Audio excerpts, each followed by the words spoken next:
Hello, this is John Paval for Access Arts Live. I'm calling to give you a reminder that in just about an hour and a half, uh, you can join us in enjoying this terrific concert by the New Zealand Symphony Orchestra, which is taking place at 7:30 in the evening in New Zealand today, which is Thursday, the 19th of September. But that means that if you're up late on the West Coast in the U.S., it'll be at 12:30, just after midnight, a half hour after midnight.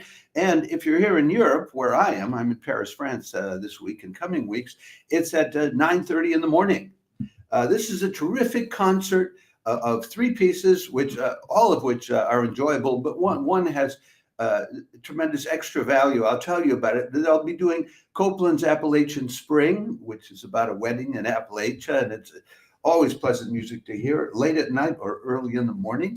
They'll be doing a Mozart Symphony number 41 to get you going for the day. And in between the two, well, I should mention the conductor is Gemma New, who is now the artistic advisor and chief conductor of the New Zealand Symphony Orchestra. She was formerly in charge of the Hamilton Philharmonic in Canada, where she was doing very ambitious things, and she's also been a conductor at conducted with a number of orchestras across the United States and in Europe.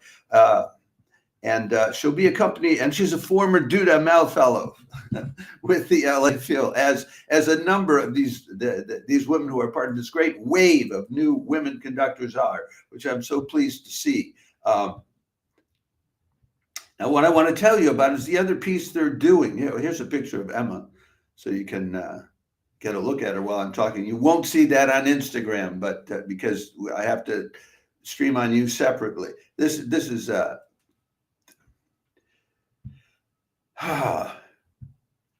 This is Gemma New, who will be conducting.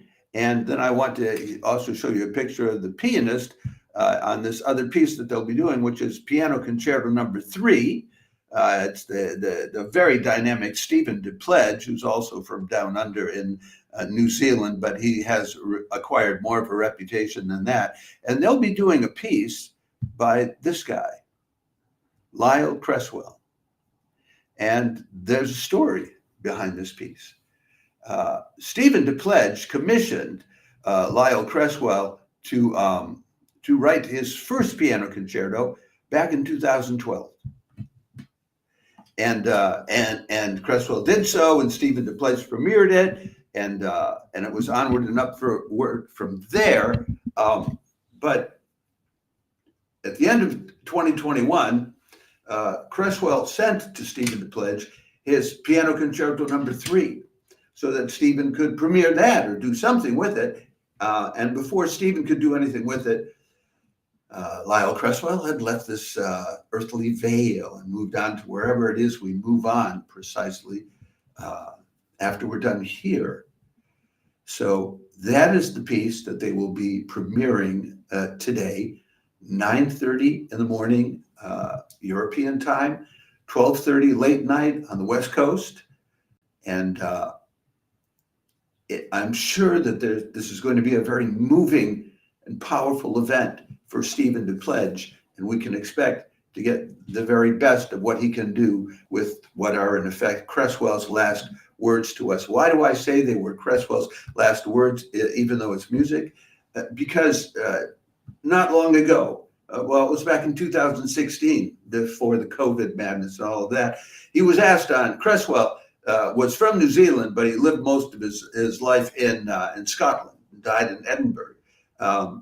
But in 2016, he was asked on New Zealand radio what motivated him as a composer. And he said, well, what I'm doing is writing my own biography. If I were doing it with words, well, I'd just be telling a pack of lies, as people do. But when I'm writing music, I find it's impossible to tell lies.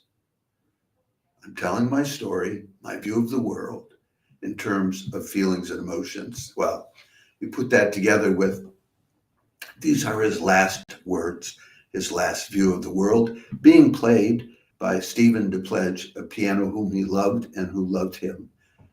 for the first time for an audience. You get a chance to be there thanks to the magic of live streaming.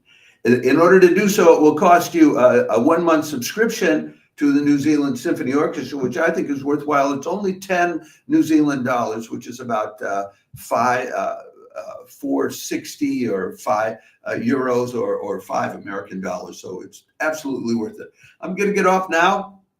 Let you maybe make arrangements, whichever arrangements you need to make, so you can get that very cheap subscription and log on and enjoy Cresswell's Last Words, played by the man the pianist who loved him best.